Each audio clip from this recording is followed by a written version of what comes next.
Hello everyone, my name is Mike McGovern and I am a math teacher at Peoria High School North, which is our alternative school within a school program. And today my talk is about breaking the cycle of failure, how schools can help students succeed. So I'm gonna start off with a story for you guys. Last year, I had a student. This student was very intelligent, but for whatever reason, he always had trouble staying focused in class.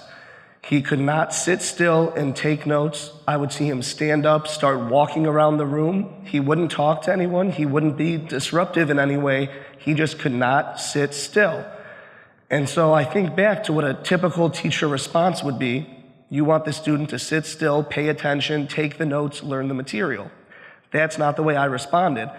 My response was I handed him a clipboard. And he looked at me kind of confused, like, whoa, this has never happened before. He told me in the past, teachers had always just told him to sit down and pay attention and get the material, or they would just chastise him, or they would just let him go and ignore him and expect him to fail. And so I want to start off with a video here for you guys. Exhibit A, here's a modern day phone. Recognize it? Here's a phone from 150 years ago. Big difference, right? Stay with me. Here's a car from today, and here's a car from 150 years ago. Big difference, right? Well, get this. Here's a classroom of today, and here's a class we used 150 years ago. Now, ain't that a shame? In literally more than a century, nothing has changed. And so in working with this student, I had realized that I needed to make some serious changes to my classroom. And part of the problem is not all teachers know how to make these changes or want to make changes. One of the problems with typical classrooms is that the main focus, especially in high school, is for students to sit there, pay attention, and learn the material. If a student was having a bad day, what are they expected to do? Ignore their emotions. That's not an important part of learning. We don't care about in the classroom. We care about the students learning the content. That is the main focus. Unfortunately, that is not how our brains function. Emotions are integral to learning. Emotion affects what is learned and what is retained. So what does this mean for us as educators? This means if we ignore student emotions and attempt to focus solely on what is being taught and what is being learned, we are putting our students at a great disadvantage. Another problem with the historical school system is that students are expected to sit there and focus for an entire class period with virtually no breaks in the lesson. The reason we do this is because, especially at the high school level, we only have 46 minutes for each class period, and often we only have each student for one class period. So what do we want to do? We want them to get the most information they can in that little time that we have with them. The problem is that students can show mastery of a content by showing on scores on tests and other assessments, yet within weeks, they have virtually forgotten everything that they had once learned. So what do we need to do? We need to set our students up for success. If you remember my story at the beginning of my talk, I talked about a student who could not sit still, he could not focus. One of the things we need to do to update our classrooms to make some positive changes is incorporate movement into our lessons. When movement is involved in the classroom, student learning actually increases.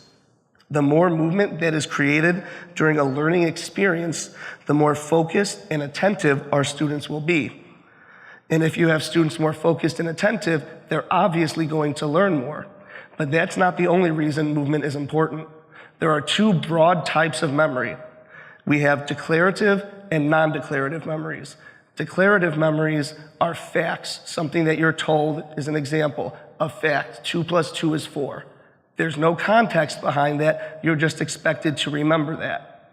An example of a non-declarative memory would be an episodic memory. That's where an experience is involved in the learning. So when we have students up and about learning with movement involved, they are creating some background information. So they are not just learning the material, but they are also remembering the experience that went along with that material. Another important thing that we must do as educators is learn to incorporate emotions. Clearly, it's important that student emotions cannot be ignored. Educators today, when we see a student having a bad day, it's very difficult to get through to them. You can ask any teacher you know, and they will verify that. Some teachers respond by ignoring that student, letting them have their space, and just expecting them to be better the next day, or the day after, or the day after. Other teachers will pester that student until there's either a situation that gets out of control, or in the minds of the teacher, hopefully that student will become compliant and do the activity. However, if we wish to truly reach these students, it is important that they understand how their brain works. Neuroplasticity is the ability of the brain to grow. As the brain learns, it makes new neural connections and actually reorganizes itself. This is a great way to teach students about their emotions. We can teach students that their emotions make them want to react in a certain way, but they can change the outcome. They have control over how they respond. If students understand that their learning of this literally changes their brains, you can have more buy-in from them, and they will be more willing to try and control their emotions and the outcomes that we see in the classroom. One example of how we do this at my school is BIST. That stands for Behavior Intervention Support Team. And BIST is a philosophy that lets students understand their feelings and emotions and learn how to control them to have positive outcomes. When teachers help students understand their emotions, the students can learn how to react in a more positive way. Rest. In a typical classroom, we expect students to sit there for 46 minutes straight and take notes, and their brains get no breaks. They go to one class and they have to sit there and focus, then they move on to the next class and they have to sit there and focus again. Now, when I have to sit through meetings or professional development, I'm not gonna lie, I get bored all the time. I'm expected to sit there for a couple hours, take in all this great, rich information, and usually it is really great information and it's really useful.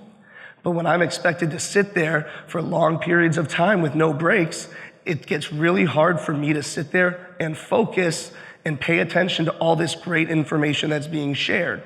So how can I, as a teacher, when I have trouble focusing for that long, expect my students to be the same thing? Focusing and paying attention is one of the hardest tasks for students, especially because there are a bunch of other things going on all around them. Another student just walked by the door, the student gets distracted by that. The teacher's classroom phone rings because the office called them. What's going on? Why is the office calling the classroom? A bird just flew by the window. Ooh, that's interesting. With all these different sensory stimuli happening, it's no wonder that students are easily distracted. And this is partially because the brain filters all the information that it takes in. All the sensory stimuli, all the information goes through a filter. And so what happens is the brain filters out the information that it deems as unimportant. And unfortunately, a lot of what is taught in schools, a lot of that information is deemed as unimportant to the brain. So it's no wonder that students can easily get distracted by something else that the brain thinks is more important. This is why giving breaks during your class is so important. First, it gives students a time to break their focus and kind of let all that other sensory stimuli take over. Second, it gives the students time for their brains to process the information that they have just learned. Now, I'm not saying you can use this as an excuse to do nothing in class and have 20 minutes of downtime. As much as I would love to do that, that's not what schools are for. But a little 2-minute break every 10 minutes or a 1-minute break after every activity can really go a long way with helping our students succeed. So, typical view of learning is that students learn one concept, move up to the next concept. After they've shown mastery of that, they move up to the next concept, and it goes in a line. Learning is linear, or like a staircase, if you will. You're at one step, you learn it, you move up to the next step. And what happens is students learn one thing, move on to the next, and then they're eventually assessed on all those skills that they have just learned, all the previous knowledge that they've attained. Unfortunately, learning is not linear. Learning is more like waves, constantly overlapping each other, constantly bringing in old concepts and connecting it to new concepts. So when us as educators think of learning as linear, we are putting our students at a disadvantage, expecting them to learn one thing, memorize it, commit it to memory, move on to next. When in reality, learning is constantly going back to what we previously learned and bringing that back into the new content that is being learned. Another way that we can help students learn is by allowing them time to learn. Unfortunately, with a lot of new curriculum and a lot of different pacing guides for school districts, teachers are expected to cover one topic this day, move on to the next topic the day after that, move on to the next topic. Unfortunately, our memories are moved from our short-term memory in the hippocampus to the long-term memory in the neocortex overnight while they're sleeping. So when we're moving from one concept on day one to the next concept on day two, just after the students could have possibly moved it to their long-term memory, we're not letting them utilize that and we're moving on to something new. So one thing that we need to do is spend a day or two or three or a couple days on one topic, give students the appropriate amount of time to really learn the material, commit it to their long-term memory, and then practice recalling it from their long-term memory. And in doing this, we can greatly achieve student successes. One more thing that we need to learn as educators, mistakes are okay. It's said over and over again to students, it's okay if you make a mistake. But what's the reaction of a teacher if a student makes a mistake in class? I know I've been guilty of it. I'll go over a new concept in class, relatively simple concept if you ask me, and then I'll ask a student a very simple problem about that, and they get it wrong. And my reaction is, come on, you guys, I just went over this, how do you not get it? That's okay if they make a mistake. That is the way our brain works. Our brain works by this trial and error process. We learn from the mistakes that have been made and learn not to do that and move forward with the appropriate ways to do this. So what teachers need to do is establish a positive learning environment in their classroom. That doesn't just mean a happy place where everyone gets along and everyone's smiling. It means a learning environment where students feel safe to make mistakes and they're okay with that and the teacher's okay with that and helps them grow from there. So as teachers, we're all insane. Insanity is repeating the same thing over and over again and expecting different results. As teachers, we're using the same practices that we've been using for 150 years, but we're expecting to see student growth. That makes zero sense. So what we need to do, we want to see student success. We need to break the cycle. We need to encourage movement in our classroom, get our students up and moving, getting rid of just memorizing facts and declarative memories and getting non-declarative memories, episodic memories, so they have an action, an experience associated with their learning. We need to embrace their emotions, not tell them to ignore them, teach them how to cope with their emotions. We can't expect them to focus for 46 minutes straight. Their brains need a rest. And we need to remember that learning is not linear, it comes in waves. The knowledge comes and goes with new material. Our brain is constantly making connections, trying to relate the new material to something we've already learned.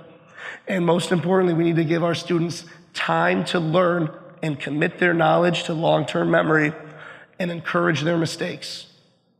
So let's break this cycle from the last 150 years and help our students succeed.